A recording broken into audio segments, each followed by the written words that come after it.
Merhaba, ben Nesibe. Yeşil'in Elinden YouTube kanalına hoş geldiniz.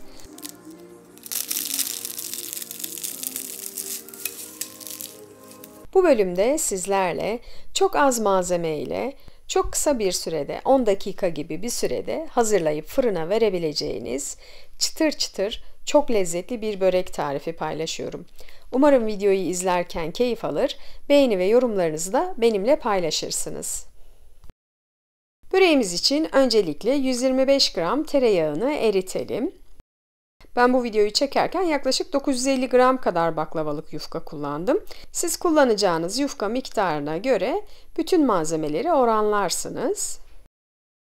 Erimiş tereyağının içerisine 1 çay bardağı yani yaklaşık 125 mililitre kadar sıvı yağ ekleyelim ve bu ikisini iyice karıştıralım.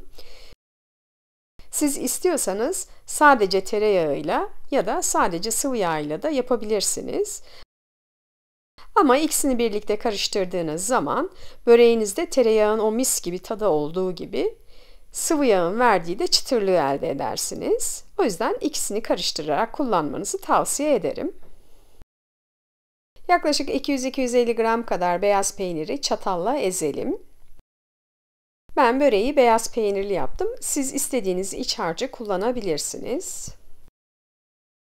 Bir tutam maydanozu sapları ile birlikte ince ince kıyalım ve beyaz peynirin içerisine ekleyelim. Ve bu iki malzemeyi birbiriyle güzelce karıştıralım. Eğer hızlı çalışıyorsanız baklavalık yufka paketinden 4 tane yufka alın. Eğer daha yavaş çalışıyorsanız 2 tane yufka alın. Bildiğiniz gibi baklavalık yufkalar havayla temas ettiğinde çok çabuk bir şekilde kurur ve kurudukları zaman da parçalanırlar ve çalışması çok zor olur. O yüzden ihtiyacınız olan kadar yufkayı aldıktan sonra kalanlarını pakete tekrar sarın ve üzerinde temiz bir bezle örtüp bir kenara alın. 2 tane baklavalık yufkayı tezgaha alalım. Yufkaların üzerine her yerine gelecek şekilde yaklaşık 1,5 yemek kaşığı kadar tereyağı sıvı yağ karışımından dökelim. Ve bir fırça yardımıyla bu yağı baklavalık yufkanın her tarafına iyice sürelim. Yaklaşık 1 tatlı kaşığı kadar unu bir süzgeç yardımıyla yağladığımız yufkanın her tarafına gördüğünüz gibi serpelim. Yağın üzerine böyle un serptiğimiz zaman sonuçta elde ettiğimiz böreğin tadı sanki hazır yufka ile yapılmış bir börek gibi değil de el açması bir börek gibi olacak. Çok daha lezzetli olacak. Yapmanızı tavsiye ederim. Bunun üzerine yine 2 tane baklavalık yufkayı dikkatli bir şekilde serelim.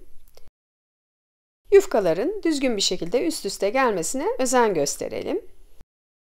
Yağ karışımından yine 1,5 yemek kaşığı kadar yufkanın her tarafına gelecek kadar dökelim ve fırçayla yine yufkanın her tarafını güzelce yağlayalım. Burada yağ miktarını çok azaltırsanız yufkalarınızın birbirine yapışma olasılığı yüksek olur. Eğer çok fazla yağ kullanırsanız da o zaman da çok yağlı bir böreğiniz olur. O yüzden her iki yufkadan oluşan kat için 1-1,5 yemek kaşığı kadar yağ karışımı kullanmanız yeterli olacaktır. Yufkaların kısa kenarlarından bir tanesine iç harcımızı gördüğünüz gibi bol bol koyalım.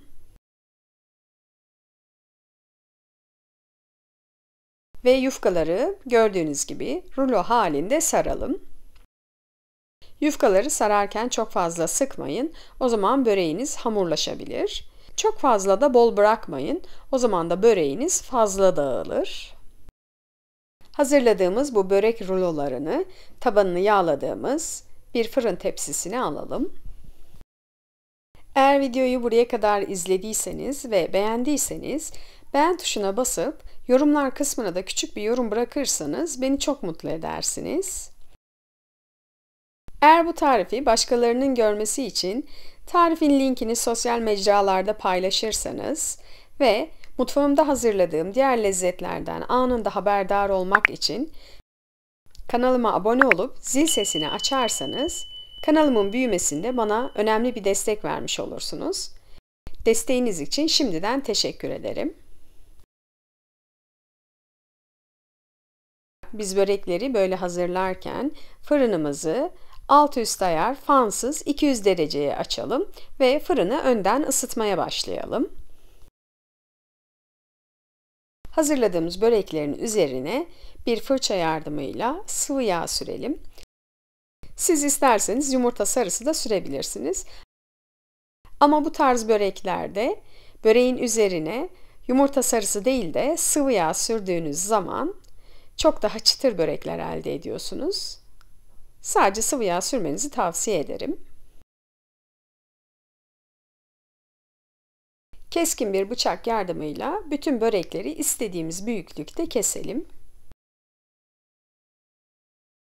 Gördüğünüz gibi böreğimiz çok az malzemeyle çok pratik bir şekilde hazırlanıyor.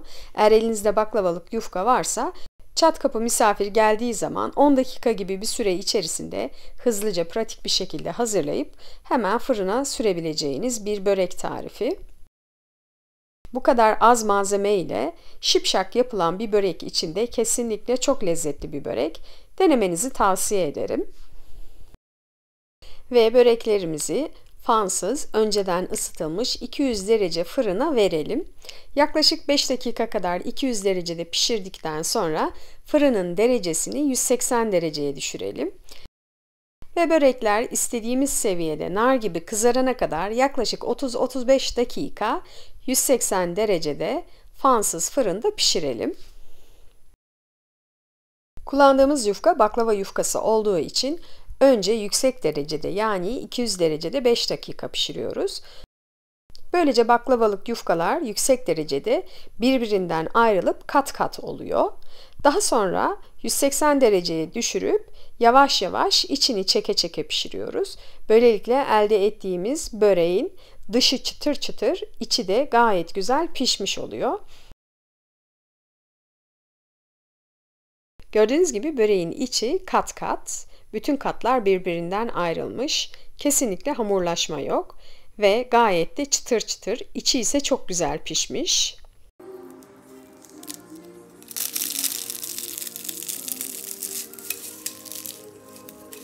Umarım bu çok basit ve az malzemeyle yapılan ama çok lezzetli börek tarifini beğenmişsinizdir ve siz de evlerinizde dener, sevdiklerinizle birlikte afiyetle yersiniz.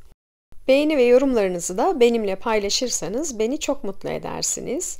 Başka tariflerde buluşmak üzere sevdiklerinizle birlikte afiyetle kalın.